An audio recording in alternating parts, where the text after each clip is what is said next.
como sabemos, dentro de lo que es el árbol respiratorio, cada uno de nosotros, las vías van obviamente de lo que es, ¿no?, el tema de fosas nasales, ¿no? Entra laringe, ¿no?, laringe, entra lo que es tráquea, y por supuesto de lo que es tráquea ya empieza a ver todo lo que es un sistema de división. Se llama, la palabra es división dicotómica. Se llama dicotómica porque obviamente va de dos en dos, ¿ya? Va de dos en dos. Solamente que en algunos casos estas divisiones, ¿ya?, estas divisiones van a tener unas divisiones paralelas. O sea, ¿cómo así? Mira acá. Es decir, mira, como ves, mira, hacen esto, ¿no? De dos en dos, acá, de dos en dos. Eso se llama división dicotómica. Pero te decía que a veces lo que nosotros vamos a encontrar es que aquí, este va a seguir obviamente su trayecto, su recorrido, pero aquí vamos a encontrar otras divisiones más pequeñas. ¿Estamos de acuerdo? Ahí. Eso de ahí se llaman las divisiones subsegmentales, ¿ya? Pero que son divisiones, vuelvo a repetirte, paralelas al eje de su división dicotómica normal, ¿ya? Eso es lo que vamos a encontrar. Ahora, en el caso del trayecto de los bronquios, como ya sabes, los bronquios tienen varias denominaciones.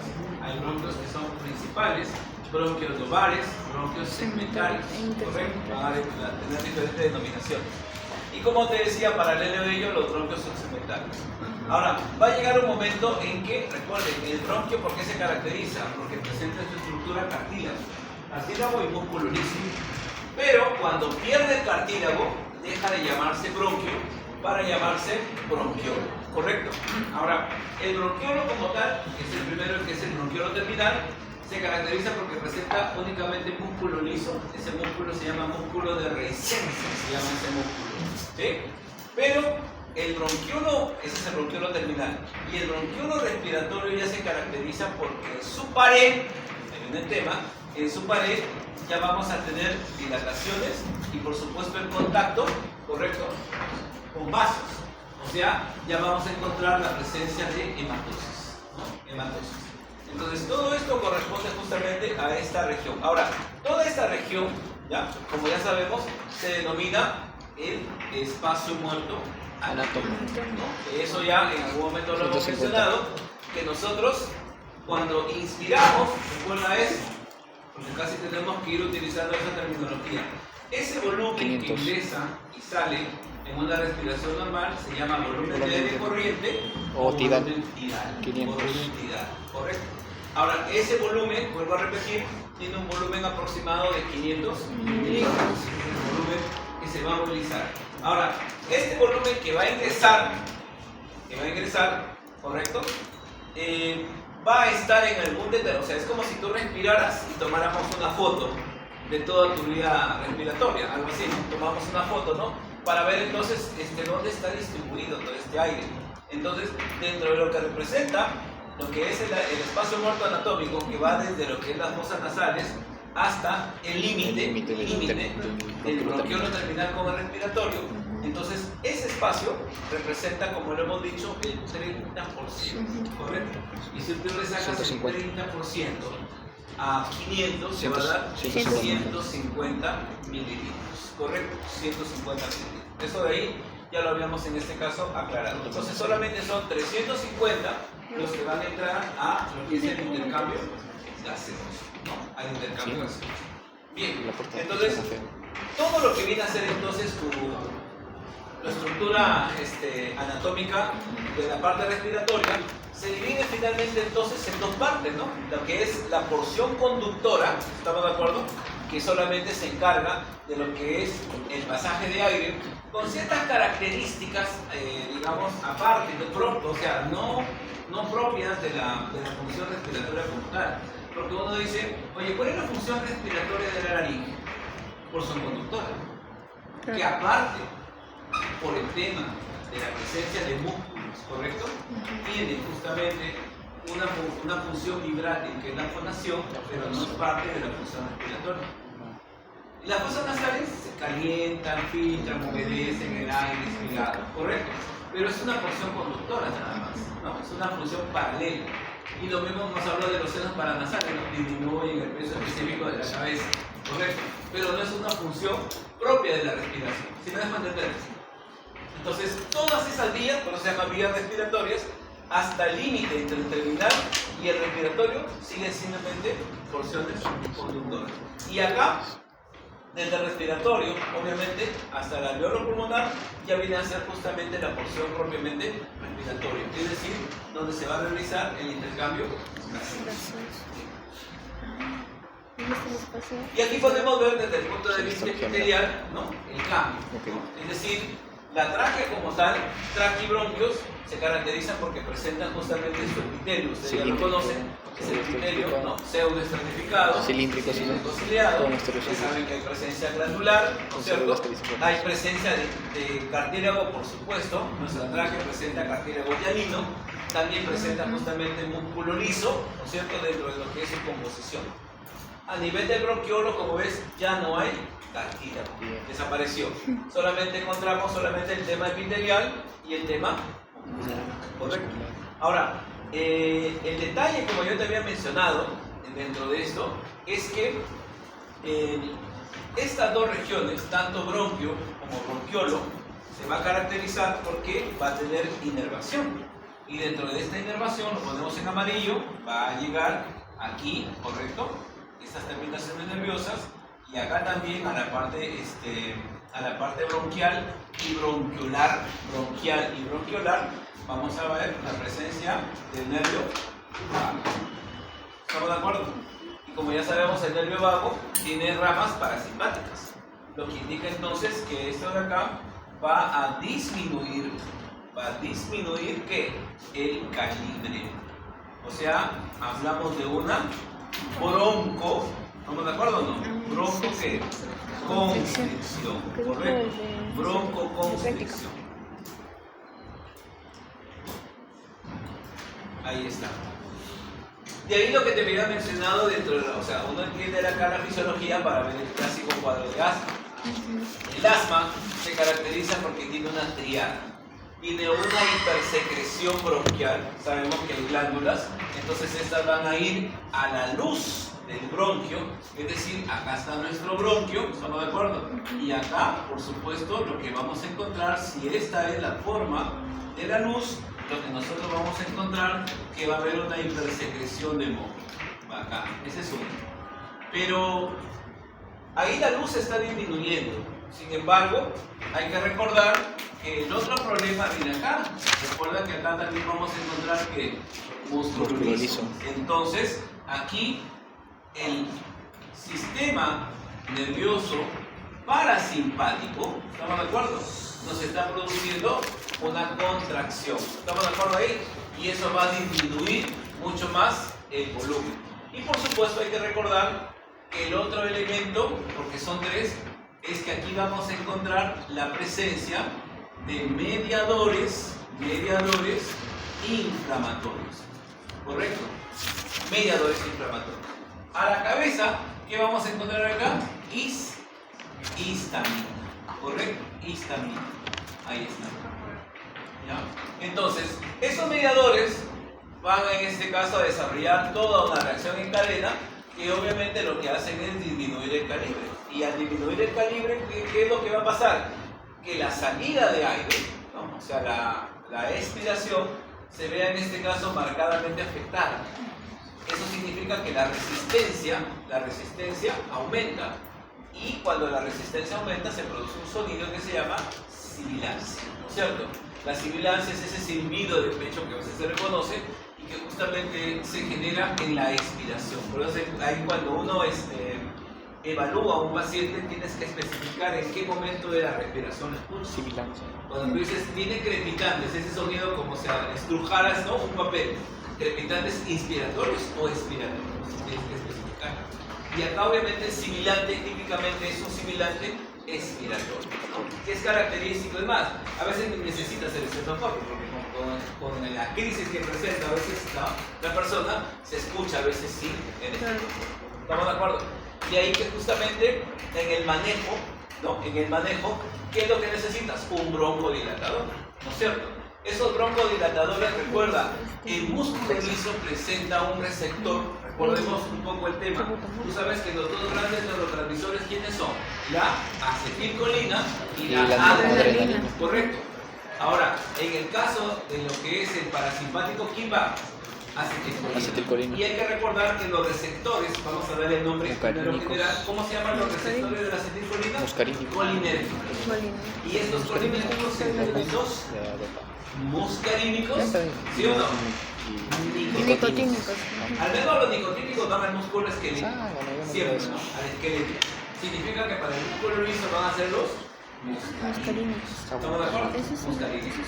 Y por supuesto, ahí vamos a encontrar justamente a este tipo de medicamentos, ¿no? El tema del salbutamol, ¿correcto? O el tema del bromuro de hipatropio, que de repente ustedes habrán usado, ustedes, ¿no? Los inhaladores, si son asmáticos, saben justamente que estos son broncodilatadores, que se hacen el efecto opuesto. ¿Te acuerdas qué dijo? Ahora, y el otro detalle que teníamos que aclarar es que esta inervación, cuando tú tienes este problema, es el siguiente, ¿no? O sea, se produce este cuadro, ¿bien? Pero el tema viene a que la edad, ¿sí? Cuando nosotros tenemos a un menor de un año, ¿ya? Normalmente no podemos utilizar el término asma hasta que la madre le lo refiere, ¿no? Mi hijo lo vio pediatra, estuvo hospitalizado, o sea, ya ha habido justamente pruebas que determinen eso. Pero si llega sin un diagnóstico, ¿no? Señora, ¿lo han nebulizado? No han hospitalizado, o sea, no tiene ese diagnóstico. Entonces, siempre para un menor de un año el concepto no es asma, es bronquiolitis, ¿correcto? La bronquiolitis es característica, pero ahí viene el detalle. Cuando tú lo ocultas, el niño tiene similar ese sentido, más crepitantes. O sea, y ahí viene el tema, que cuando tiene bronquiolitis no se usa salbutamol. Porque siempre dicen, no, vamos a nebulizar con salbutamol. No necesariamente, porque ahí se utiliza solamente la solución salina fisiológica. O sea, si un cloruro de sodio al 0,9 se utiliza eso de ahí. Entonces, es importante primero definir la edad, ¿estamos de acuerdo? Como digo, o a menos que yo haya tenido el cuadro previo para poder aplicar justamente esta nebulización. No es que a todo niño le vas a meter, en este caso, el salbutamol, porque la pregunta es, ¿alguna vez han visto una nebulización o se han nebulizado? ¿Cuál es la consecuencia que hay? O sea, nos dice, oye, no, pero el salbutamol va acá, pues no te hace respirar chévere y todo eso, ¿no? Pero ¿qué consecuencias puede traer? Que la mamá se pueda asustar. De agua, un poquito de agua, creo. No, pero en el momento. Se supone que se está nebulizando, en el momento ya está mejorando aparentemente, pero hay algo que se está alterando. Se ahoga un poco, pero... La frecuencia cardíaca. La persona empieza a hacer taquicardia. Hace taquicardia. ¿Correcto? Por eso te decía, si es menor de un año, cuidado, porque ponte, está con fiebre y la fiebre de por sí ya te produce taquicardia y le vas a meter salbutamol, ¿correcto? Por eso hay que tener cuidado al momento de hacer justamente esa nebulización. Muchachos, y al llegar a lo que es el alveolo, como pueden ver acá, el alveolo solamente ya está formado por ese epitelio. Como ya sabemos nosotros, el alveolo presenta dos tipos celulares, ¿no? Las células neumocitos tipo 1, que es el epitelio simple plano, y los neumocitos tipo 2, que son cúbicos, pero que van a formar el surfactante, ¿correcto? El surfactante. Entonces, esos son los cambios que nosotros podemos ver justamente a nivel de las diferentes regiones, ¿no? De lo que es la parte respiratoria. Acá estaba lo que te mencionaba, ¿no? Ya habíamos hablado, ¿no? Justamente toda la vía respiratoria, ¿no? Ya lo hemos mencionado, corresponde a ese volumen. Pero, como ves acá, ¿cómo se llama? A ver, pregunta de examen, ¿no? ¿Cómo se llama todo este segmento? Lobulillo pulmonar, correcto. El lobulillo parte justamente desde el bronquiolo, desde el límite del bronquiolo terminal, ¿no? Desde el respiratorio y por supuesto todo ese segmento, ¿no? El bronquiolo respiratorio, el saco alveolar, los conductos alveolares, los alveolos como tales y por supuesto el sistema de vascularización. Entonces toda esa unidad se llama lobulillo pulmonar. Entonces el lobulillo pulmonar no es espacio muerto anatómico, ¿estamos de acuerdo? Porque acá sí hay hematosis. Esta región, la vía respiratoria, la porción conductora que lo hemos mencionado, eso es el espacio muerto anatómico. Ahora, esta parte ya desde la parte de tejidos, ¿no? Es decir, ya estamos en la vía respiratoria. Como sabemos nosotros, acá son sacos, pero no son sacos aislados, sino que son sacos que mantienen en este caso una comunicación.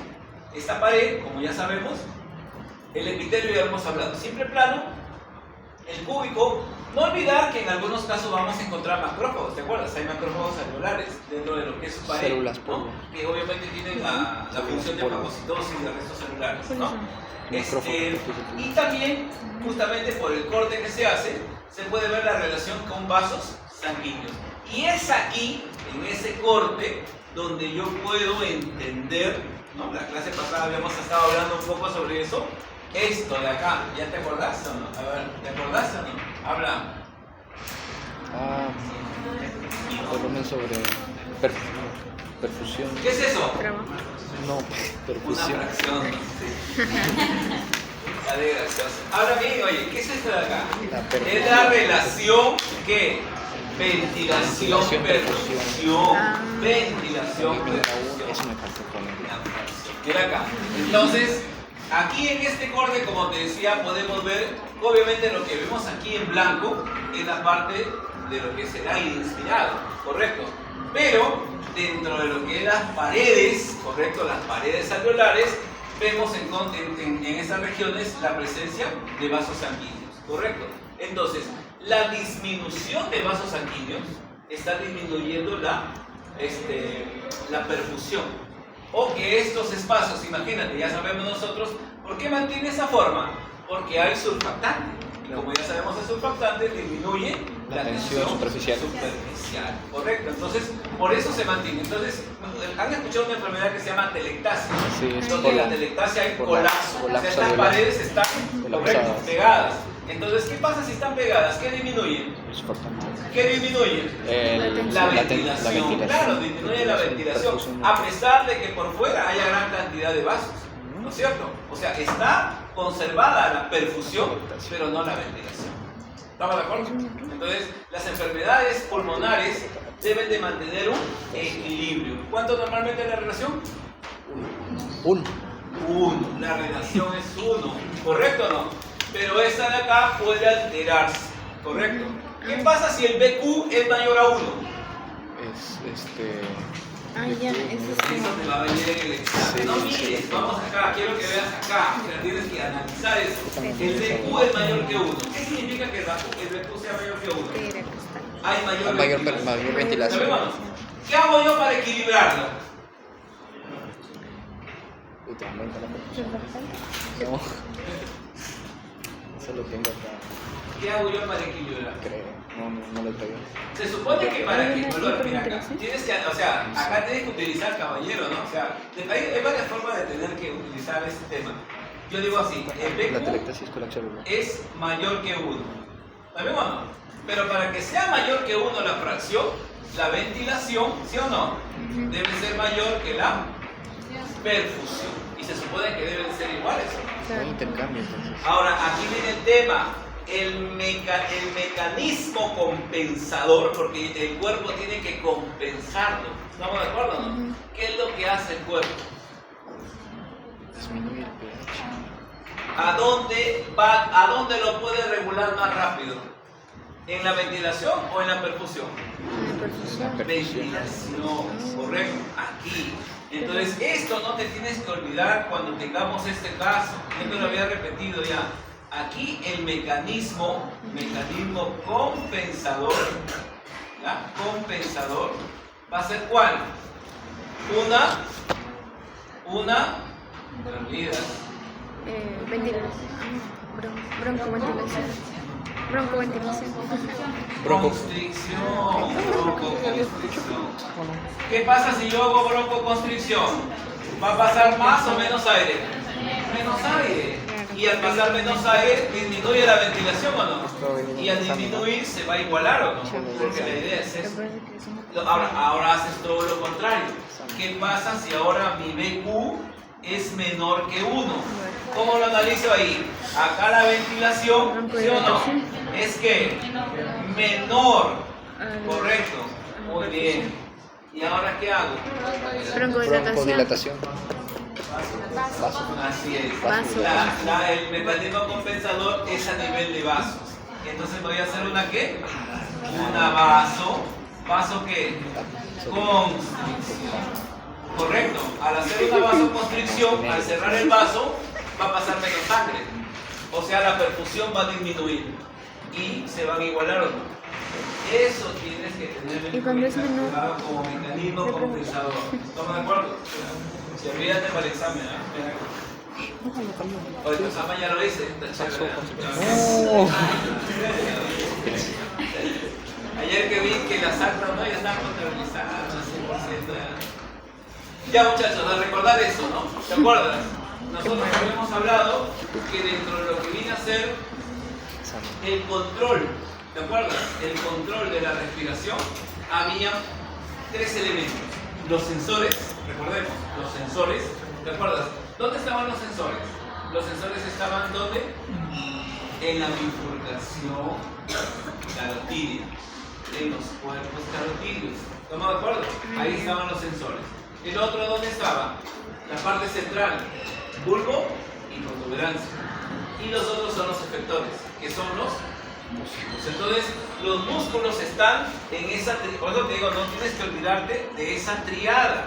Cuando tú hablas del control, ¿ya? De la respiración, a eso te decía, primero hay un centro, por eso se habla de una triada. Acá está el sensor, ¿correcto? Acá está el sensor que envía la información al centro y el centro envía la información al efector, que el efector viene a ser el músculo. Pero nosotros habíamos hablado que aquí a nivel de la musculatura teníamos que definir primero cuándo era inspiración normal y forzada y expiración también normal y forzada.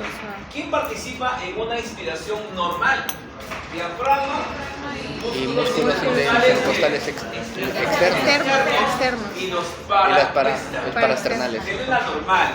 ¿Y en la forzada? Internos. Los torácicos. ¿Y en la forzada? No, los torácicos. Torácico. Recordemos que en la inspiración, ¿no? En la inspiración forzada entran los torácico. Entran ahí pectoral mayor, pectoral menor, labio, ¿estamos de acuerdo? Entonces, los torácicos, ¿no? Los torácicos.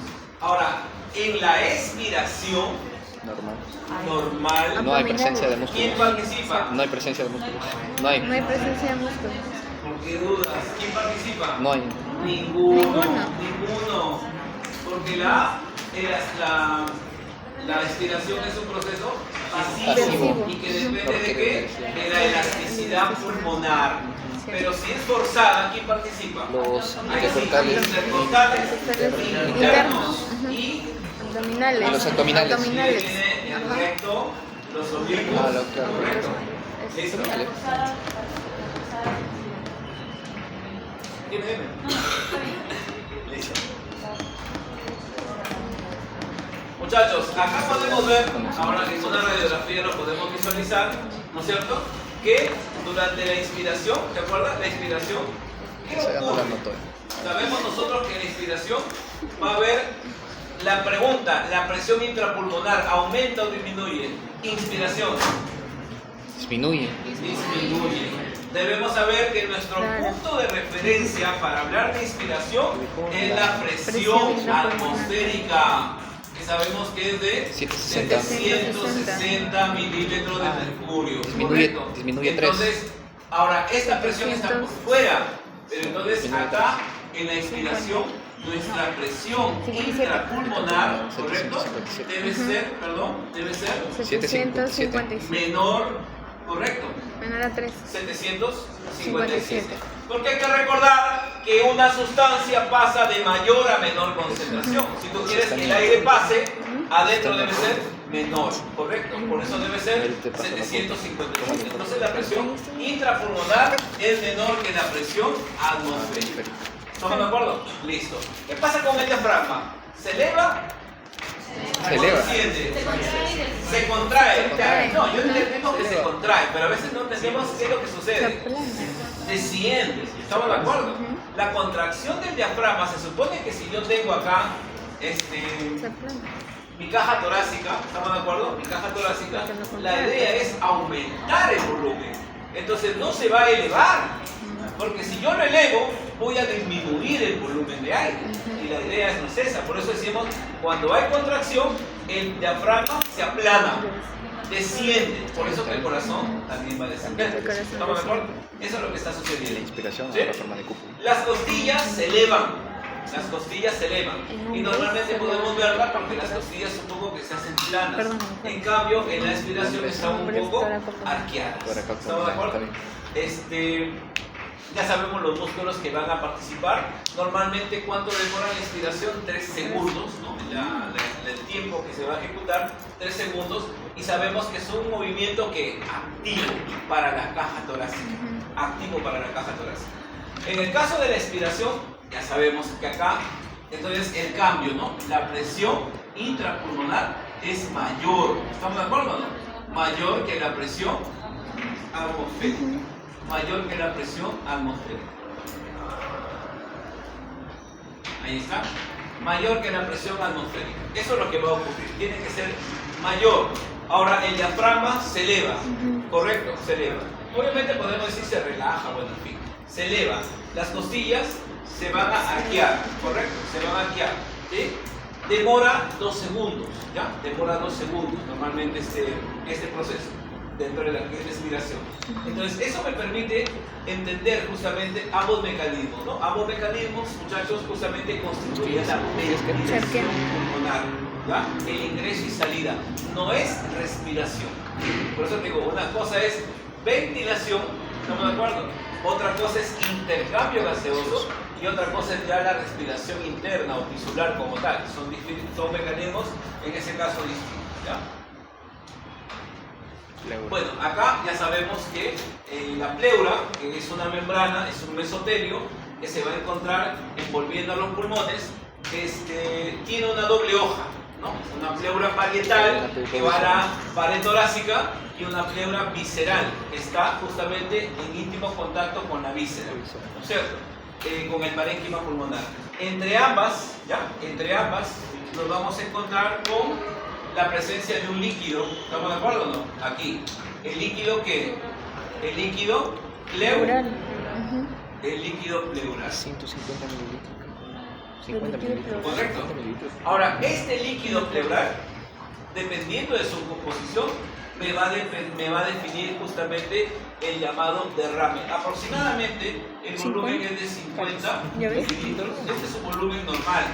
Pero el aumento, correcto, el incremento de líquido pleural, lo que hay que hacer es la composición. Y la composición tiene que ver en función, por ejemplo, a proteínas. ¿Correcto? A proteínas, un producto que se llama lactato deshidrogenasa. Bueno, no vamos a entrar ahí para no paltearnos, pero solamente tomémonos como proteínas. ¿Ya? Las proteínas van a determinar más o menos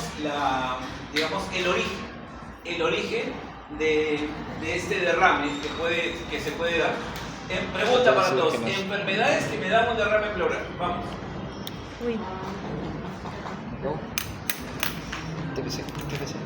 Enfermedades que me dan derrame pleural. O sea, el derrame pleural no es una enfermedad, es un signo de. Un signo de. Vamos. ¿Neumonía? Un neumotórax. No, porque el neumo es aire. No. Pero enfermedades conocidas. ¿Cómo se llama? ¿Insuficiencia cardíaca? Insuficiencia cardíaca. Ya, sí, me da un derrame pleural. Sí. Otra. Neumonía. Una neumonía. Bueno, una neumonía severa. Sí. ¿Cirrosis hepática? Insuficiencia hepática también. Tuberculosis abajo que sea también. ¿Embolia pulmonar? Embolia. Puede ser. La talactesia. Pero nos estamos olvidando de la más conocida, de todas las que me va a dar derrame sí o sí. La talactesia. Cáncer pulmonar. Me da un derrame. Ojo, cuidado. ¿Hay tuberculosis pleural? Porque todo el mundo está pensando que la tuberculosis solamente es una enfermedad pulmonar. No, hay tuberculosis extrapulmonar que me va a afectar el hueso. Se llama enfermedad de Koch. correcto, que me va a afectar en este caso la pleura, ¿sí? Es más, eso es peor todavía, porque nosotros estamos esperando un tosedor, un sintomático respiratorio, y la persona viene con dolor de espalda. Estos son dos. Y le están dando extra, analgésicos, sería extra. anaterapia física, ¿no? Entonces, ¿Qué más dije? pero después que uno va conociendo, vuelvo a repetir, o sea, aquí hay que ver todos los aspectos de la persona. Si continúa, por supuesto, el dolor, entonces la persona puede desarrollar una TBC pleural. Una TBC pleural, que obviamente su manejo es distinto, ¿no? Inclusive el cuadro de todo lo presenta después, ¿no? Lo va a presentar posterior. Ya, pero entonces acá tenemos este líquido, en este caso pleural, y que este líquido, lo que sí podemos aclarar para esta parte es que desde el punto de vista patológico hay dos tipos de líquido pleural. Uno se llama así exudado, ¿ya? Exudado, que obviamente el exudado normalmente tiene que ver con una enfermedad bacteriana, ¿correcto? Y el otro se llama trasudado. Por ahí cuando su compañera dice insuficiencia cardíaca, es un trasudado. Cuando es cirrosis hepática, o sea, esos cuadros degenerativos, ¿no? Como la insuficiencia cardíaca es una complicación ya final, ¿no? De una persona que ha sido hipertensa, primero ha tenido varios cuadros, son trasudados, ¿no? El otro te decía, la cirrosis, ese cuadro te puede afectar hacia arriba por la presión, también me da trasudado, el lupus también me da, o sea, esos son los trasudados. Pero cuando son infecciones, normalmente infecciones, TBC, neumonías, son en ese caso exudados, ¿no? Pero esa es la diferencia marcada. Y le decía, esto de acá tiene que ver con ¿qué? Con el nivel de proteínas. Nivel de proteínas, obviamente, en ese líquido. El lactato de deshidrogenasa. Ahora, ¿pero qué función tiene? Pregunta, ¿qué función tiene la Deshidrogenasa, pleura? ¿qué escucho? Proteger. Bueno, ahora, pero puede ser, pero protección más es caja torácica. Ahora, ahí viene el tema. Lo que hay que recordar es que el pulmón aumenta su volumen y disminuye su volumen, ¿correcto? Por el tema de lo que es la ventilación y inspiración-expiración. Entonces, lo que hace la pleura justamente es regular esa distensión pulmonar, la regula. Así como, ¿te acuerdas que el saco pericárdico, ¿te acuerdas o no? ¿Cuál era la función del pericardio? Regular la sobredistensión, ¿correcto? Regular la distensión pulmonar. Correcto. Si no se puede, recuerda que el músculo como tal, si no hay regulación, se desgarra, ¿no? ¿Por qué creen que los futbolistas cuando están, no? Uno que no juega fútbol, te duele el toque, ¿no? Pero estas personas están ahí, hasta que ocurre el desgarro, ¿estamos de acuerdo? Lo mismo va a pasar con el pulmón. Estas dos van a deslizarse, por eso hay un líquido, es como dos vidrios mojados, ¿no? Tú dos vidrios los pegas con agua y sepáralos. No se puede, pero si los haces así, ¿estamos de acuerdo? Eso, entonces, ese deslizamiento es lo que va a permitir justamente que la distensión pulmonar, que se llama la compliance pulmonar, eso permita que se pueda aumentar el volumen y disminuir de volumen. Lo regula, en este caso, la pleura. Claro, obviamente la integridad de la pleura permite que no haya de repente alguna contaminación como tal y todo eso, ¿verdad? Bien. Ahora estamos viendo la parte interna, ¿sí? O sea, se ha hecho el corte a este pulmón y como puedes ver aquí, esta pleura no solamente está por fuera, hay que recordar que la pleura puede ingresar a partir de entre las fisuras y al estar entre las fisuras va a formar diferentes sectos, como puedes ver, y esos sectos que bien van a formar paredes para que pueda justamente observarse la ocupación del lóbulo. Cuando dices, ¿dónde está el lóbulo? Estamos de acuerdo, el lobulillo, pulmonar está ocupando a regiones delimitadas, ¿no? Tanto del parénquima como de la pleura, en este caso los sectos, y ocupan estas regiones, que se ven como panal, ¿no? Como panal de abejas y todo eso. Ahora, la vascularización. Recordemos que aquí vamos a encontrar en el pulmón cuántas circulaciones. Dos. Una circulación que se llama pulmonar y la otra que se llama sistémica. ¿Correcto? La pulmonar, recordemos que tiene que ver con ¿qué? Con la hematosis. ¿Correcto? Con la hematosis. Y obviamente la hematosis, ya lo hemos hablado, es un intercambio gaseoso, ¿no es cierto? En este intercambio gaseoso, recordemos ¿Qué pasa? Como te dije yo, una cosa que en el examen a mí me pregunten en recorrido, ¿correcto? Que me hablen de una molécula de oxígeno hasta el capilar. Pregunta entonces, ¿qué estructuras tiene que recorrer para que pase desde el alveolo al capilar? ¿Cuál es lo primero que tiene que pasar? Y eso te va a dar el examen, ¿no? ¿Qué es lo que primero recorre? ¿Qué es lo que primero atraviesa? Mira cómo está el orden desde el alveolo. Lo voy a poner acá. Aquí estamos en el alveolo. Ahí, alveolo. Y se va a ir hasta el capilar. ¿Qué es lo que primero pasa? ¿Ya lo dijiste? ¿Ya? Claro, tiene que pasar por el surfactante. Surfactante. ¿Qué es lo primero que va a pasar? Surfactante. Ahí está. Luego, ¿qué viene? Claro, va a venir justamente el epitelio, ¿correcto? Va a venir el epitelio. Obviamente hay que recordar que hay epitelio cúbico, que es el neumocito, ¿no? Neumocito 1, pero también podemos encontrar células planas, ¿cierto? Es el neumocito 2. Pero ambas van a descansar sobre una lámina basal, que esa sería la tercera, ¿correcto? Entonces tienes un surfactante, tienes un epitelio, tienes una lámina basal. Luego vas a tener un espacio que no tiene nada, que viene a ser el intersticio, ¿está bien o no? El intersticio. Y luego vas a venir con nuevamente otra lámina basal. Recuerda que aquí ya estás en el capilar, ¿no es cierto? Y el capilar obviamente está formado ¿por qué? Por células planas, ¿no es cierto? El epitelio no, el epitelio. Y obviamente luego va a llegar ¿a dónde? Al glóbulo rojo, ¿correcto? Entonces, la membrana alveolo capilar, pero yo te decía que es importante que definas el orden, porque de repente que el examen te hacen la jugada y te dicen a ti cuáles son las estructuras que recorre ¿quién? El CO2, pero el CO2 ¿cómo va? ¿Correcto? Va en el sentido inverso, así que ten cuidado por ese recorrido que va a hacer esta molécula en el momento, ¿no?, de responder esa pregunta. La circulación bronquial que te había mencionado son ramas de quién?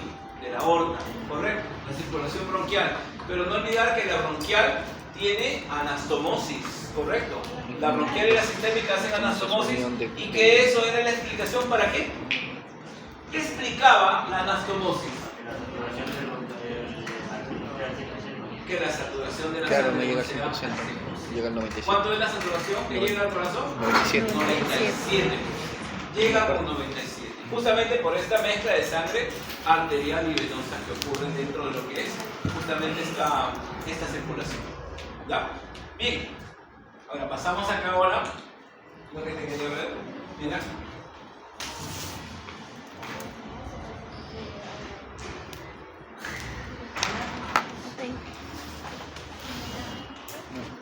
Mira, aquí, dentro de lo que viene a ser. Mira acá. Cuando uno habla de lo que viene a ser la parte de la espirometría, ¿ya? De la espirometría, tenemos que tenerlo claro, ¿no? Tenemos que tener claro esta situación, ¿no?, de la que es la parte espirométrica. Entonces uno utiliza una línea basal, ¿correcto? Una línea basal. Y uno parte dentro de lo que es el espirómetro con que este espacio, ¿te acuerdas? Viene así. ¿Te acuerdas? Así. Entonces uno habla aquí de este segmento del volumen tidal. ¿Correcto? Inspiración y expiración. ¿Correcto?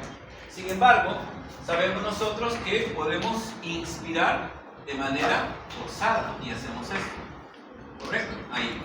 Esto de acá.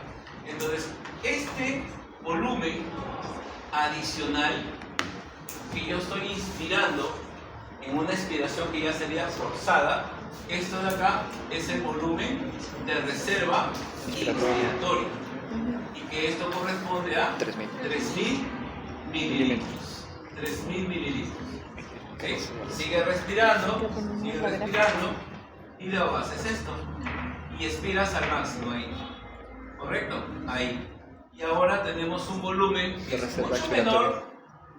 Este es el volumen de reserva expiratoria. 1100. ¿Qué aproximadamente cuánto es? 1100. 1100 mililitros. 1100. Correcto. Y finalmente, si tú ahora haces un esfuerzo, inspiras al máximo y expiras al máximo, Residual. ¿estamos de acuerdo? Entonces estás desarrollando, Residual. correcto, una sumatoria. Eso de aquí lo vamos a ver, ahorita te voy a Residual. ver eso, pero acá nos quedamos con este detalle. Acá, observa. Aquí en esta región, a nivel pulmonar, correcto, acá en esta región, a nivel pulmonar, hay un volumen que siempre va a quedar. Residual. Un volumen que siempre queda. Y esto de acá es el volumen Residual. residual. 1200. ¿Correcto? Volumen residual.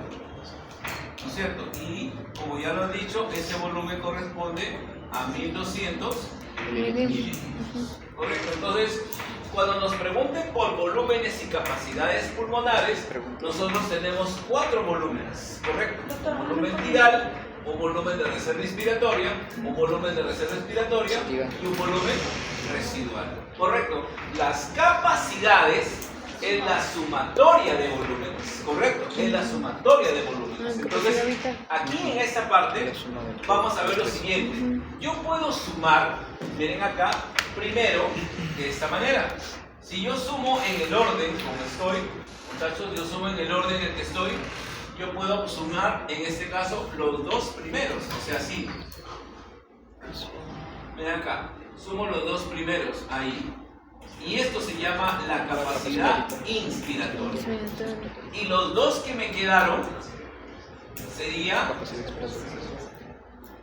la capacidad funcional Funcional residual. residual. ¿Correcto? Capacidad funcional residual. Entonces la capacidad expiratoria es esta suma, ¿estamos de acuerdo? Que sería 3500, ¿está bien o no? Mientras que acá va a ser ¿cuánto?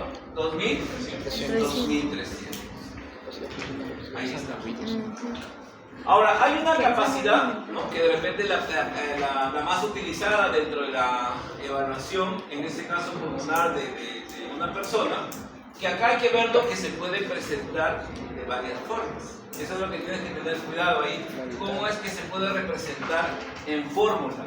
Y estamos hablando, por supuesto, de la famosa capacidad Vital. vital. Porque la capacidad vital, ¿estamos de acuerdo? Tú lo puedes expresar como, muchachos. La suma Como volumen de residual volumen expiratorio. puede ser de aire corriente o volumen tidal, ¿no es cierto? Volumen de reserva expiratoria y volumen de reserva Expiratoria. Pero de repente a mí se me ocurre decirte, oye, pero ¿y esto quién es? La capacidad inspiratoria más volumen de reserva Expiratoria. ¿Estamos de acuerdo o no? Cuidado con eso. Eso es lo que tienes que manejar en el juego. Y obviamente la última capacidad, que es la capacidad pulmonar total, ¿sí o no? ¿Qué es la suma? De todo. De todo. Pregunta, ¿puede ser así o no? Habla. Sí. Sí. Sí, ¿no? Sí. Capacidad vital. Pero así ya, está. y eso, bueno, no lo habíamos señalado, muchachos, no lo habíamos señalado aparecen varias aquí. fórmulas, ¿no? Pero entonces, este segmento que estamos viendo acá, muchachos, este segmento ahí que nos habíamos quedado, este es la capacidad vital. Ahora, desde el punto de vista médico-legal, ¿ya? Médico-legal, existe un volumen, ¿ya? El volumen, hay un volumen minuto y hay un volumen mínimo, ¿ya? Que normalmente cuando a un niño, correcto, o sea, el niño se duda, ¿no? Que dice, no, ustedes han escuchado la palabra óbito fetal, ¿no? Hablamos de óbito a un niño que ya nace, o a un feto que nace fallecido, realmente, ¿no? Pero si se duda de eso, entonces decir, no, el niño nació vivo, ¿no? Por ejemplo, nació vivo y después falleció, ¿no? Entonces se hace obviamente este procedimiento médico-legal que consiste en colocar los pulmones en agua, ¿no? Para ver si flotan o no. La presencia si flota significa que respiró, ¿sí? Por lo tanto, nació vivo, ¿no? Pero si no sucede eso, ¿sí? Pero como te digo, ahí viene el tema, ¿no? ¿Por qué? Porque imagínate, o sea, la mamá con el dolor, ¿no? De que perdió el niño, que se entere que, ¿no? que tiene que filmar, ¿no? para hacer ese procedimiento y le van a tener que hacer ese corte. No sé si alguna vez ustedes han ido a la morgue o habrán visto todavía, ¿no?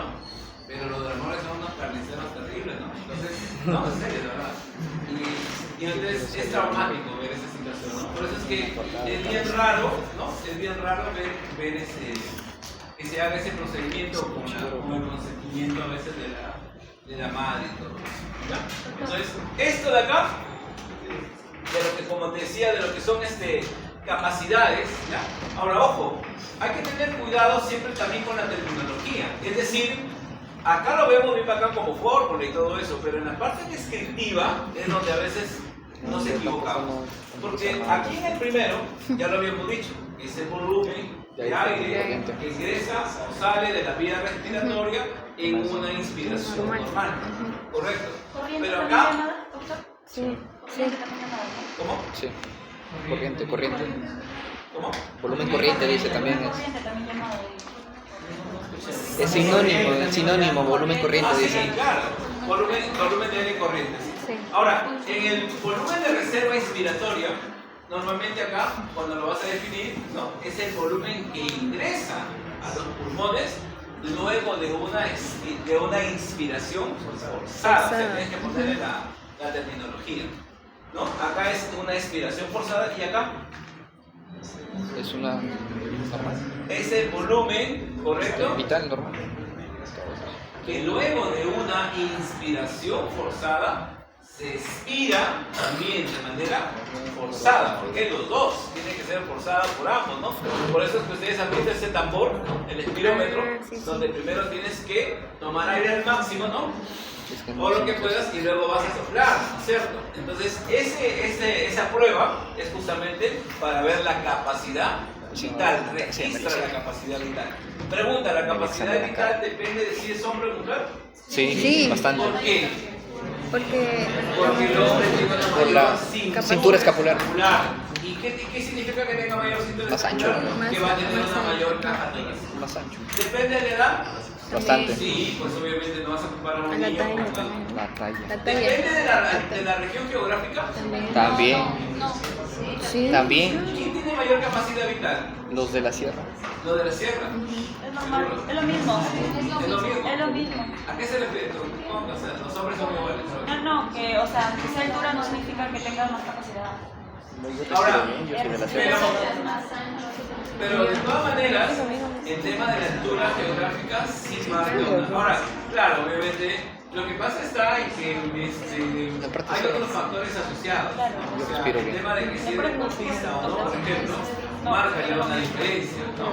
Entonces, pero si están por los mismos patrones, la capacidad vital, de todas maneras, en alguien que viene que vive una mayor altura geográfica, va a tener una diferencia con alguien que viva en este caso de la costa. Ahora, existen unos equipos, escúchame esto de acá, que salieron de moda en el tema de COVID. Es que no hubo tiempo. ¿Por qué? Porque la persona, te explico, después de que pasaron por los que estamos hablando de los sobrevivientes, ¿no? Salen del hospital, ¿no? Salen del hospital, ¿no? Los sacan con 92 de saturación de oxígeno. Señor, usted tiene que reposar, ¿no? La clásica, ¿no? Tiene que estar durmiendo boca abajo, no suba las escaleras, ¿no? Y estas personas que solamente podían movilizarse, ¿no? Porque sentían la fatiga, a pesar de que ya estaban en un proceso recuperativo, ¿no? Tenían que hacer ahora ejercicios respiratorios, ¿no? Y no era los ejercicios, ¿no? Sino que existen unos tubos, obviamente el espirómetro, que tiene unas bolitas. No sé si han visto ustedes, ¿no? Y que obviamente hay una conexión con un tubo y lo puedes practicar de esa manera. Hay 3 bolitas y la idea era que las 3 bolitas, cuando inspires, las 3 se puedan movilizar, ¿no? Ahora, eso se puede hacer un comparativo porque a veces veo que están sufriendo ustedes con su tambor ahí y todo eso, ¿no? Pero ese espirómetro portátil para una persona ayuda a mejorar, ¿no? Ayuda a mejorar, en este caso, la ventilación. Correcto, la ventilación. Hoy día lo que nosotros a veces tenemos, digamos, como problema es que no se sabe cuántas personas, ahí viene el tema, que han tenido COVID, ¿ya? COVID-19 a la actualidad, su neumonía, porque los que han estado hospitalizados han hecho neumonías, ¿no? En grado moderado o severo, la mantengan hasta ahora. Porque recuerden ustedes que la prueba diagnóstica es la tomografía. Y a veces la tomografía ya saben primero que no es barata tampoco, ¿no? Y no se puede tomar así nada más, ¿no? Sin embargo, el problema, ¿sabe dónde parte? Y quienes están haciendo más complicaciones son los pacientes que no han tenido ingreso al hospital. No, yo he tenido COVID, pero no estaba hospitalizado. Pero te has estado automedicando. Te han metido las 4 vacunas, ¿no? Hasta Seneca, todas las Senecas ahí. Esas cosas, ¿no? O sea, contribuyen, vuelvo a repetir, porque hoy en día vemos personas, ¿correcto?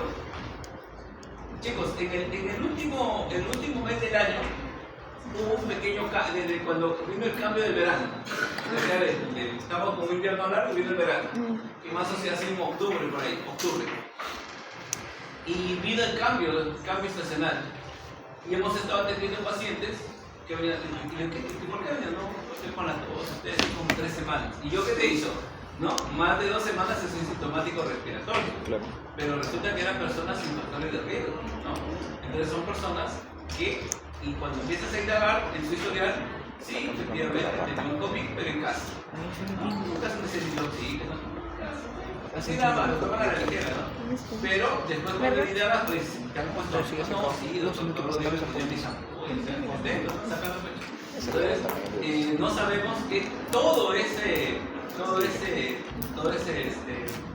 cóctel que han recibido tanto tiempo les haya hecho un perjuicio y les haya dejado ahora con lo que normalmente cuando es un tema viral a los 3 días tienes un tema viral, entonces tú tomas las medidas restrictivas y a los 3 días se recupera, pero hoy en día la persona pide 20 días, entonces hay un factor que está ahí también. Ya chicos, entonces bueno, entonces ahí tenemos ese esquema, ¿no? Que eso ya obviamente ya tú lo conoces, ¿no? Pero aquí viene el asunto. Hemos hablado de lo que es la capacidad vital y el volumen de reserva respiratoria, ¿correcto? Entonces, el asunto es que la pregunta viene acá. ¿Cómo diagnostico un asma? Para diagnosticar un asma no es que le ponga salbutamol, porque la mayoría de personas dicen que son asmáticos porque tuvieron una crisis, lo llevaron al hospital, le pusieron salbutamol y respondieron al salbutamol. O sea, una manera indirecta de decir que es asmático, por la respuesta al salbutamol. Pero ¿cómo se llama? El diagnóstico de asma no es con el salbutamol. El diagnóstico de asma es con la espirometría. Con esto se diagnostica. Obviamente a un niño no le vas a hacer espirometría, ¿no? Eso normalmente lo vemos en personas mucho más grandes, ¿no? Pero acá vamos a ver que hay un volumen expiratorio en el primer segundo. Un volumen expiratorio en el primer segundo. Entonces, como ves, esto que vemos acá es algo sencillo, pero ya cuando desarrollamos el procedimiento en el equipo, se puede medir en los tiempos. Y es ahí donde podemos ver lo siguiente. A partir de esto, yo puedo saber que hay 2 tipos de patrones. O sea, todo esto que estoy aprendiendo, porque uno dice, oye, ¿para qué me sirve esto? Todo esto que estás viendo acá, ¿sabes para qué sirve? Para que tú tengas que clasificar a las enfermedades en 2 patrones. O la enfermedad tiene un patrón obstructivo, ¿correcto? Obstructivo, o sea, asma a la cabeza, ¿correcto? O la persona presenta un patrón que restrictivo. Y acá tienes ¿a quién? A la fibrosis pulmonar, ¿correcto? A la cabeza, fibrosis pulmonar. ¿Sí? Entonces, son distintos acá los mecanismos, ¿correcto? Entonces, un patrón obstructivo, pues ya sabes. Entonces, si hay algo que está obstruyendo, debe ser porque hay moco, porque debe haber una disminución de la luz. Entonces, tengo que utilizar, por ejemplo, la pregunta es, ya, yo uso salbutamol, a mí me dicen que tome mi salbutamol, porque el salbutamol es broncodilatador, bacán. Pero la pregunta es, a los que son asmáticos, ¿solamente toman salbutamol? No. ¿Qué más? Corticoides. ¿Y para qué corticoides? Para Para mejorar. Son antiinflamatorios. Ah. Ya, ¿y en qué parte de la fisiopatología del alma actúa ese corticoide? Te lo acabo de decir. El, En el alma te hablé, en el dibujito te hablé de tres cosas. espérate. La broncoconstricción, ¿qué más? La hipersecreción La hipersecreción. Ah, bronquial. hipersecreción bronquial, Eso que se moco. llena de moco, ¿sabemos o no? Entonces, para disminuir Broncoconstricción. esa inflamación, porque Sí. es un proceso inflamatorio, por eso tomo mi prednisona, ¿no es cierto? Tomo mis corticoides, Aquí es donde actúan los ¿correcto? muscarínicos. Para evitar no ese problema, sino para evitar una secuela, una recaída. Para eso toma la prednisona, ¿sí? Pero actúa a ese nivel. En cambio, en los procesos restrictivos ya no se puede hacer nada, ¿no es cierto? Porque la persona ya tiene acá, ¿qué? Tiene su fibrosis. ¿Cómo lo recupera la fibrosis? Ya no se puede ya. Ya no sé. Ahora, lo que hay que hacer es que no me haga un cuadro de neumonía, no me haga DBC, ¿estamos de acuerdo? Y lo otro, que acá, normalmente, como te vuelvo a repetir, las abuelitas, ¿no? Que están con ese problema, están sentadas, esperando todo, tú le tomas la saturación y satura 90. Eso, bebé. Tiene que conversar contigo y cosas. Bacanazo. Ahora tú con 90, uy, ya estuvieras, pero no. Estuviera Que bien. venga todo el mundo a verte. Pero la abuelita ya se adaptó, Y eso, ¿no? ya estaba acá, ya, ¿no? Y eso, Ella va y ¿no? viene, nadie linda, ¿no? Pues Pero yo- como Va y nadie viene, le tomó va y la viene. saturación, nadie se dio ese tiempo, a todo el mundo hoy en día se patea, pero trabaja con eso. Ahora, le sacan una placa y efectivamente, pues tiene obviamente ya cambios, ¿no? Sí, bueno. Cambios en su La pareja. elasticidad. Pero eso ya no se puede modificar. Como te digo, acá la idea es el Hacer tema una de bolita por cuidar. ¿Cuántas personas hoy en día tienen fibrosis y no les ha dado COVID-19? O sea, suena, ¿no? Raro, ¿no? El COVID se llevó a los diabéticos, se llevó a los hipertensos, mal controlados, por supuesto. Pero no a esas personas, muchas veces, ¿no? Que son adultos, obviamente también depende de la exposición, pero no ha habido justamente, digamos, esos cambios. Entonces ya sabes, el tema de volúmenes me sirve para definir el patrón de la enfermedad, restrictivo o patrón obstructivo. ¿Ya? Tiene ¿Listo? sus porcentajes. Bueno, y acá justamente para ver estas curvas de presión. Muchachos, nosotros hemos visto ya que acá en estos casos, miren acá, los mecanismos para que desarrolles, como hemos mencionado, una inspiración o una expiración, depende justamente de cambios de presión. ¿Estamos de acuerdo? Estos cambios de presión hemos visto que es la relación con la presión atmosférica y con la presión intrapulmonar. Tiene que haber esa relación. ¿Estamos de acuerdo? Ahora, pero como vemos, muchas veces el volumen va a depender justamente de que las estructuras se mantengan íntegras. Tenemos una caja torácica íntegra, una pleura íntegra, un pulmón íntegro, definitivamente la capacidad, cualquiera de las que tengas que evaluar, no va a haber problema. Sin embargo, cuando tenemos en ese caso que la persona presenta, por ejemplo, una deformación. ¿Cómo se llama la deformación cuando esto está hundido? Pectum excavatum. Y si está su pecho de pollo, pectum carinatum. Son deformaciones. ¿Qué pasa si la persona tiene la columna desviada? ¿Cómo se llama eso? Escoliosis. Correcto. La pregunta es, ¿podrá desarrollar una adecuada ventilación pulmonar? No, pues. Entonces, aquí justamente me hablan que esos factores están afectados por esas modificaciones que pueda tener la caja torácica a nivel de columna o a nivel de lo que es la parte interna. Lo otro, la parte funcional, ¿no? Porque no es lo mismo una persona que ya tiene un patrón restrictivo. Entonces, no le puedes hacer una espirometría, ¿no? Imagínate esta bolita que satura 90. Habla que expira al máximo, ¿no? Se va a quedar ahí, ¿no? Entonces, ¿qué va a salir? ¿Qué va a salir, no? Entonces da un paso a la otra vida. No va a salir nada, ¿no? Porque obviamente ese volumen o esa capacidad funcional residual, ¿te acuerdas de dónde salía esta capacidad funcional residual? Volumen residual. Claro, entonces obviamente esto está disminuido, porque la capacidad en ese caso, por eso es que las curvas me van a explicar esos cambios que van a haber, ¿no? Disminuyen, por supuesto, cuando hablamos de patrones entonces restrictivos. Ahí está, por eso habíamos hablado de esos patrones. Esta capacidad funcional se va a afectar en los patrones restrictivos. ¿Ya? Y algo que me olvidaba. ¿En qué enfermedad aumenta la capacidad, el volumen residual? Porque el volumen residual es 1200, me he dicho. ¿En quién aumenta? Ahí pues. En el asma. Sí, no sé. A ver, dime. ¿Asma será? Parece. ¿Respiración? ¿En qué enfermedad? ¿En qué enfermedad? ¿Asma? Claro, porque en las otras. Imagínate, ¿no? Estamos hablando de alguien Parece. que no puede botar el aire. Fibrosis. ¿Asma? ¿Asma? Cáncer. No puede, en asma, la persona no puede expirar adecuadamente, le sirve el pecho, ¿no? Está totalmente aumentada la resistencia. Entonces este volumen tiende a aumentar. Alguien dirá, pero eso no va a ayudar a respirar. No, pues es una reserva que uno tiene, correcto. Es más, las personas que tienen asma, me refiero crónica, se caracterizan porque presentan justamente un tórax muy alargado.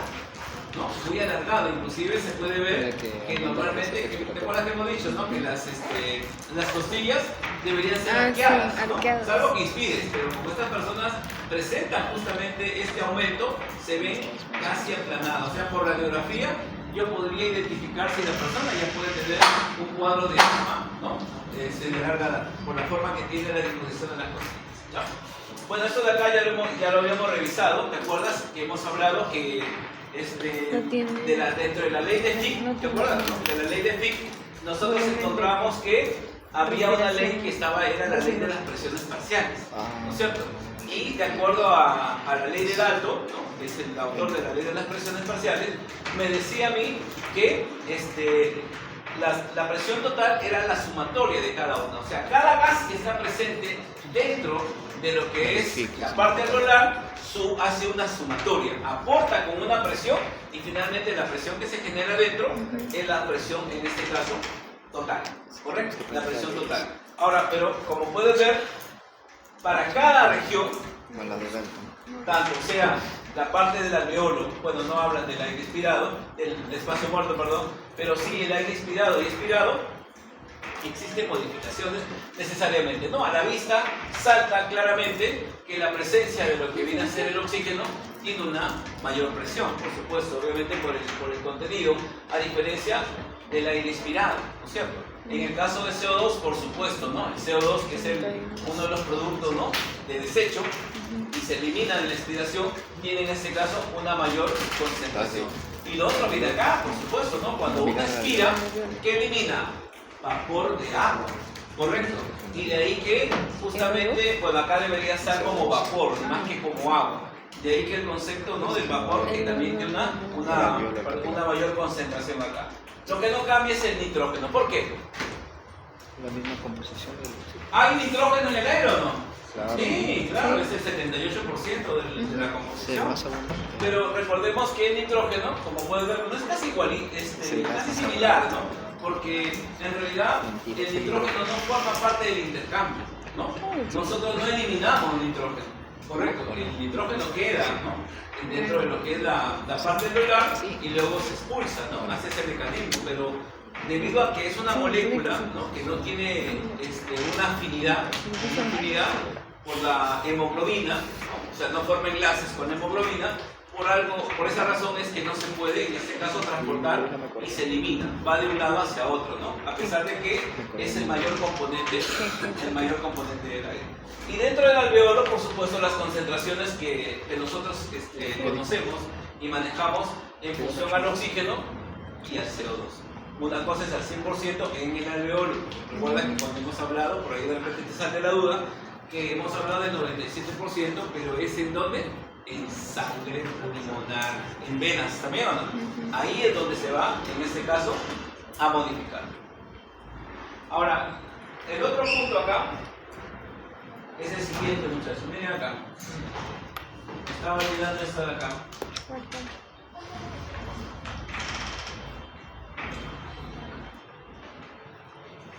Nuevamente volvemos acá, despacio nada más. Mira. A ver, el otro punto que necesariamente tienes que estudiar bien, por favor, es esta famosa, ¿te acuerdas o no? Curva. Curva ¿de qué? De disociación. ¿Sí? ¿De quién? La clase De la de la hemoglobina. hemoglobina. ¿Te vio o no? Esta curva de disociación ya sabes que relaciona que la presión de oxígeno y la Saturación. saturación. Hemos dicho también que esta curva tiene una forma, ¿no? Es una forma sinusoidea. ¿Te acuerdas? Que tiene esa forma así, ¿no? Ahí. Y luego hace esto así. ¿No es cierto? Esa es la curva de disociación de la hemoglobina, que normalmente tiene esa forma, como una S, ¿no? Una sinusoidea. Ahora, aquí en esta curva de disociación, muchachos, no te vayas a olvidar que esta curva se puede afectar, ¿correcto? Así, ¿no? Vamos a ponerlo acá, muchachos, ahí. O se puede afectar Para arriba. para acá. Ese es por el pH. ¿Sí o no? Se supone que, de acuerdo a lo que nosotros estamos mencionando acá, esto que está en rojo es a la derecha, ¿correcto? Una desviación derecha y obviamente lo que está en azul es una desviación Izquierda. izquierda. ¿Sí o no? Lo habíamos mencionado así. La desviación derecha tenía que ver con quién? Con pH. el pH, correcto. Entonces acá lo que afectaba era la disminución del pH. pH. ¿No es cierto? Acidosis. Ahora, dentro de esto nosotros ya habíamos quedado Aumenta que el pH de la sangre, ¿correcto? 7,4. Correcto. Si bien es cierto el promedio es de 7,4, lo habíamos dejado en un rango de 7,35 hasta 7,45. ¿Cierto? Lo habíamos dejado en ese rango. Ahora, entonces, si nosotros estamos con un pH menor a 7,35, ¿estamos de acuerdo? Aquí estábamos hablando lo que tú estás diciendo, ¿no? Podemos utilizar la otra palabra acá. Acidosis. Acidosis. Muy bien, acidosis. Sin embargo, debemos saber, lo vamos a poner punto por punto para que no te vayas a meter en el examen, es esto, ¿no? Muchachos, la acidosis, ya sabes que acidosis es disminución del pH, ¿estamos de acuerdo? La acidosis depende de la presión del CO2. Ah, ya. Ahora, pero la pregunta es, ¿qué significa que dependa de la presión del CO2? Mejor lo ponemos acá como regla, ¿verdad? Que no te olvides. Cuando aumenta la presión del CO2, ¿sabía o no? Aumenta la presión del CO2, ¿qué va a pasar? Disminuye el pH. Ahora, eso de acá, ¿por qué lo aclaro? Porque acá tengo que ponerlo, pues, ¿no? O sea, aquí los factores que me van a afectar la curva de disociación, estoy hablando ya del pH, entonces, esto de acá sí lo entiendo, la disminución del pH, pero si me lo ponen como CO2, entonces la presión de CO2 tiene que aumentar. ¿Estamos de acuerdo o no? Aumentar. O sea, vamos a aclarar todo eso. Muy bien, ahora, un detalle. También te había aclarado, ¿te acuerdas? Pregunta, a ver, esto señor solito, ¿cuál era su nombre exacto? Desoxihemoglobina. Desoxihemoglobina. Correcto. Eso se llama desoxi, ya te olvidaste, hemoglobina. Desoxihemoglobina. ¿Correcto? Desoxihemoglobina. ¿Sí? Y que habíamos dicho nosotros que había dos tipos de desoxihemoglobina, ¿no? Ah, sí. Dos cadenas Había dos tipos. alfa y beta. ¿Qué significaba esa? De tensión La y conformación tensa y la conformación relajada. con desoxígeno. ¿Ya ves? Qué ganas de pelear con uno, ¿ah? Ahora, la tensa, ¿qué características tenía? Es por la globina. ¿Qué características tenía respecto a lo que estamos hablando? Disminuye la. Aumenta. Disminuye. Disminuye la afinidad por el oxígeno. Disminuye La afinidad por el oxígeno. la afinidad, correcto, por el oxígeno. ¿Hasta ahí estamos de acuerdo o no? ¿Sí? Disminuye la afinidad por el oxígeno. Obviamente, la R aumenta la afinidad por el oxígeno. Cuidado. Ahí está. Ahora, ya eso vamos aclarando. Al final tienes que entender esto de acá, porque las preguntas aquí empiezan. Pero si no lo entiendo, tengo que ir paralelo a esto. Y escúchame. En el glóbulo rojo, ahora mira acá, escucha, yo tengo acá mis muchachos de glóbulo rojo acá, ¿no? Ahí con forma de disco bicóncavo, así, ¿no? Ahí está mi glóbulo rojo. ¿Está bien? Ahí está mi glóbulo rojo. Ahí está. Muchachos, ¿qué tenemos en el glóbulo rojo? Tenemos ¿qué? Hemoglobina. Ya sabes que acá está la hemoglobina, ¿no es cierto? Y como yo te había aclarado, la hemoglobina tenía esta forma. ¿Te acuerdas? Así, ¿no? Hay pirrón.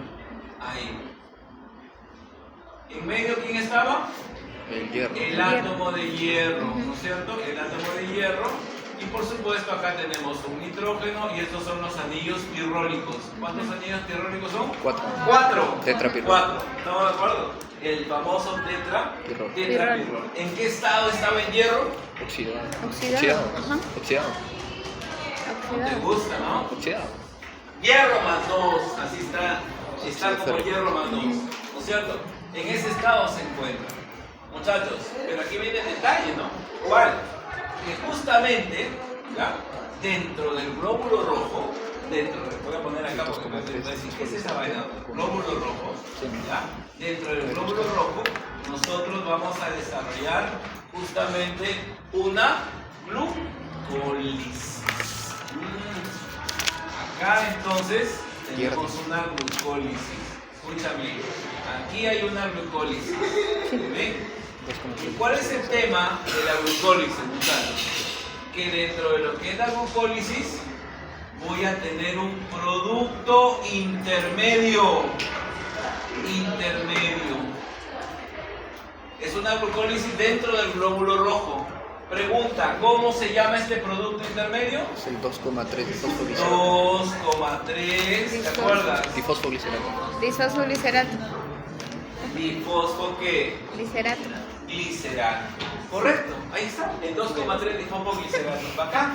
¿Y qué habíamos dicho acá, ya que estamos hablando de esta parte? Aquí está el tema, muchachos, aquí está el tema, ahí. Lo altera el pH. ¿Cuál? Que Lo altera el nuestra pH. estrella de la clase, la acidosis. ¿Estamos de acuerdo o no? La acidosis disminuye, ¿sí o no? Recuerda que la palabra, recuerda que los corchetes, acuérdate de eso, los corchetes significa concentración, ¿correcto? La acidosis disminuye la concentración de ¿quién? CO2. No, de 2,3 difosfoglicerato. Claro. Disminuye la concentración. Está. ¿Estamos de acuerdo? Ahora alguien dirá, Bueno. ya, eso sí lo he entendido, que cuando hay acidosis no hay o disminuye el difosfoglicerato. Ya, pero yo entiendo que disminuye el difosfoglicerato, ¿está bien? Pero ¿y acá? Disminuye la afinidad por el oxígeno. Valga la aclaración, es que el 2,3, ¿estamos de acuerdo? Tiene como función, Disminuye. muchachos, tiene como función, escúchame, mira, Disminuye la afinidad por el oxígeno. estabilizar la, ¿cómo se llama esto? Hemoglobina, desoxihemoglobina. La desoxihemoglobina que, mucho, ¿no? La desoxihemoglobina que Tensa. tensa. ¿Y ahí eso qué tiene que ver? Que disminuye la Disminuye La desoxihemoglobina tensa que disminuye la afinidad por el afinidad oxígeno. Por el disminuye la afinidad por el oxígeno. ¿Estamos de acuerdo? Y esa hay que recordar que este es uno de los mecanismos. Cuando la curva de disociación, correcto, recuerda, esta curva va a la derecha, ¿estamos de acuerdo? La curva va a la derecha, la consecuencia, ya la curva de disociación va a la derecha, la consecuencia ¿cuál es? Disminuir la afinidad, ¿sí o no? Por el oxígeno. No, pero el pecho también. ¿Estamos de acuerdo? Ese es el y ahora la pregunta del millón. O sea, si el pecho A todo esto que ves pero acá, sube con que la curva de disociación de la hemoglobina, ¿correcto? Se desvía a la derecha y disminuye la afinidad del oxígeno, ¿con qué nombre se le llama? ¿En qué? Que cuando se va la derecha el espacio. Efecto Bohr, efecto Bohr. Esta tabla. Este es el efecto Bohr. Que gana contigo, ¿ah? Ese es el efecto Bohr. Correcto. Ahora, obviamente, en este caso, ¿qué estamos viendo? Que acá lo que ya está sucediendo, ¿no? Es que la acidosis, correcto, disminuye el 2,3 que fosfo. Y por supuesto esto también se va a dar cuando disminuye la temperatura. Entonces, cuando veas la curva de disociación, todos disminuyen. ¿Quién aumenta? ¿Quién aumenta? La presión del CO2. ¿Correcto? No lo pongo acá. ¿Está bien o no? Para no paltearte ahí. Pero ya sabes que, por eso lo hemos visto, ¿no? Acá, cuando la presión del CO2 aumenta, el pH disminuye. Pero normalmente los factores tienden a disminuir. Cuando hay una alcalosis, ahora sería lo contrario, ¿no? Cuando hay una alcalosis, ¿qué va a pasar con esos factores? Aumenta. ¿Estamos de acuerdo? Todos van a aumentar. ¿Quién va a disminuir? El CO2. La presión del CO2. ¿Estamos de acuerdo? Pero la presión del CO2 no es algo directo, ¿no? Es algo indirecto dentro de este mecanismo. Ahora, pregunta. Cuando la curva se desvía, doctor, a la izquierda, ¿tiene un nombrecito así bien, verdad? Bohr. No. Porque recuerden que hay otro efecto, ¿no? El efecto Haldane. Pero el efecto Haldane no es para el oxígeno, no es para la afinidad del oxígeno, sino para la afinidad de quién? Del CO2. Para la afinidad del CO2. Ya, por favor. No quiero ver el estado de WhatsApp.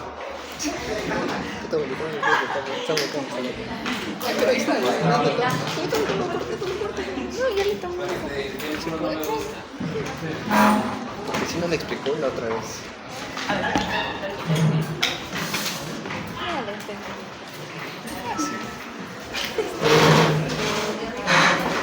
¿Se acabó hoy? ¿Allá? ¿Y el examen? No hay. Y se acabó. Escúchame. Oye, espera. Escúchame. Ya, para hacer la aclaración del examen. ¿Ya?